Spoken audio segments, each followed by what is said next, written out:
Nós tínhamos dito para você na entrevista anterior de que o último relatório da FONSEMI coincidia exatamente em cima daqueles dados que o SOMAR com os Institutos de Pesquisa Mundiais tinham apresentado.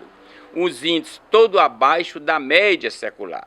Isso se verificou em dezembro, que era previsto 50 milímetros de chuva, não aconteceu 40 no nível... Veja bem, quando eu falo em média, não é Cajazeira somente não, é a média do sertão de Cajazeira, região de Cajazeira e Sousa. Por exemplo, para a região de Cajazeira e Sousa, em dezembro era previsto 50 milímetros de chuva. A média era 50 milímetros, estava previsto 40. Não aconteceu de uma forma generalizada, essa média não foi alcançada.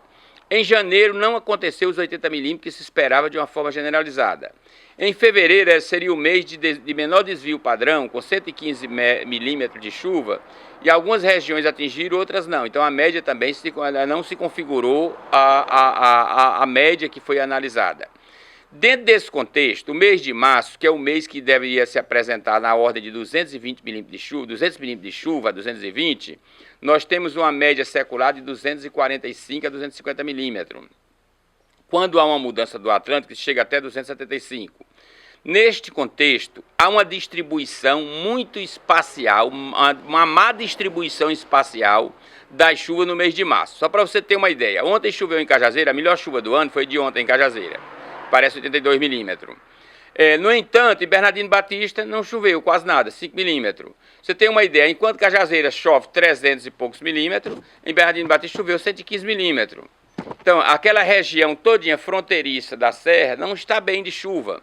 Não há um volume ainda de escoamento superficial significativo para acumular os mananciais que alimentam a população e os rebanhos e garanta a economia da região. Então, nesse contexto, as análises científicas estão sendo mantidas. Agora, nós estamos passando, houve um ligeiro alteração que aconteceu. A zona de convergência da intertropical, ela se bifurcou numa ponta e essa ponta está centralizada sobre a região aqui de Pecém, no Ceará, se estendendo até a costa do Rio Grande do Norte. E quando essa ponta acontece, que ela demora um pouco, há uma tendência de nós termos algumas chuvas com maior índice de precipitação. Essas chuvas vão até o dia 17, esses índices maiores de precipitações, que pode cair chuvas de até 150 milímetros, só vai até o dia 17. Depois do dia 17, esse índice já cai e já se reduz para 65 abaixo, voltando novamente a uma perspectiva de chuva depois do dia 27 de março, até o dia 15 de abril, porque a segunda quinzena de abril ela é caótica. A segunda quinzena de abril, se configurar os estudos científicos, nós temos um índice de 30% abaixo da média tradicional de abril. Nesse contexto, a minha preocupação maior é de que não haja o escoamento superficial em abundância e os grandes mananciais da região não venham acumular água. Por exemplo, Boqueirão, acumulação zero. São Gonçalo, acumulação zero. Curemas, praticamente acumulação zero. São João do Rio do Peixe, manancial, acumulação também zero ainda. Triunfo, acumulação zero. Então, os grandes açudes da Paraíba estão todos ainda secos, sem reserva suficiente para manter um ano de seca, ou mais outro seguido. Porque já há indício, essa informação que eu tinha dado já diretamente de Fortaleza, já há um forte indício que a partir de junho e julho haja nova formação do El Niño. Se houver formação do El Niño no mês de junho e julho desse ano de 2014, nós vamos ter o ano de 2015 já com a tendência de 25% apenas de inverno. Isso é crítico. Com base nisto, no última visita que eu fiz à FONSEMI, eu conversando com o pessoal da FONSEMI, e eles já me confidenciavam isto. E, tendo contato diretamente com o pessoal do DENOX, fui informado de que em 2012, aquele relatório que nós expomos aqui numa entrevista ao Diário do Sertão, que nós divulgamos praticamente em toda a região, antes dos órgãos científicos quase anunciarem, nós dizíamos de que esses dados técnicos, o DENOX recebeu em 2012 já com informações de que nós teríamos um período de 3 ou 4 anos de escassez de água. Com base nisso, a direção do DENOX elaborou um planejamento, Ângelo, no sentido de conseguir do ministro da Integração e o governo central, federal, a concessão de 25 novas máquinas perfuratrizes, que o DENOX só tem 12 máquinas já sucateadas. Dessas 12 máquinas para o Nordeste, 3 estão no Ceará, e pedia novamente a compra de mais 25 máquinas perfuratrizes e recursos de 300 milhões de reais para a construção de 21 grandes mananciais na região. Se você me perguntar, Adalberto, qual foi os recursos que esse governo Dilma liberou, agregado ao Ministério da Integração? Nenhum tostão. Então esse governo não tem sensibilidade, paizinha, não tem sensibilidade com a região. Esse governo preferiu pegar os recursos que era para a construção de poços, que era para a construção de grandes mananciais, que era para a execução de barragens de fundação, preferiu distribuir, fazer campanha política antecipada antes das eleições, para distribuir máquinas de enxedeira, tratores, caçamba com as prefeituras do Rio Grande do Sul até Roraima. Esse governo não tem responsabilidade, porque a gente já sabe muito bem que nossos gestores públicos não administram bem esse maquinário.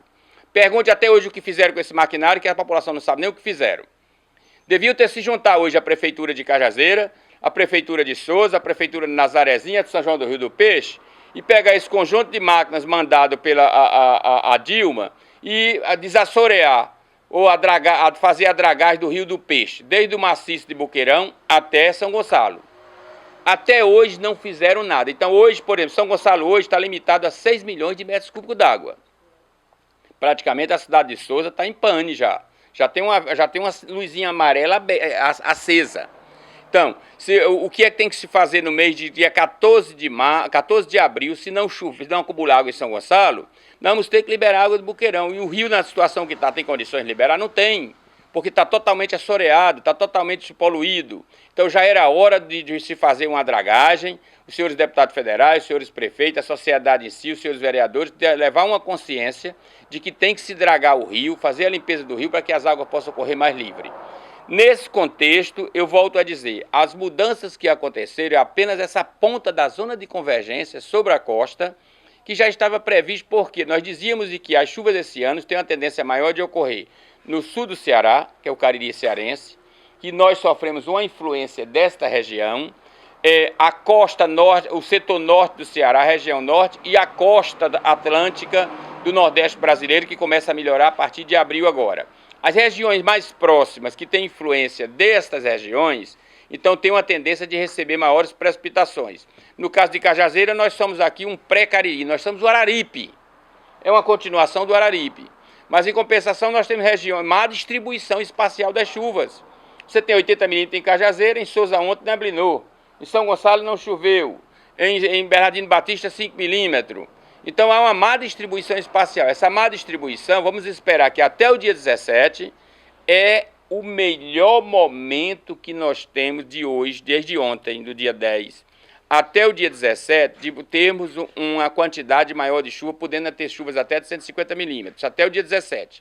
A partir do dia 17, as chuvas já começam a cair, volta para índices menores e só volta novamente a crescer depois do dia 27. Essa é a estimativa científica. Vamos esperar que é aquilo que eu falei, que eu volto a dizer. Somente o dedo de Deus esse ano poderá acumular água em nossos grandes mananciais.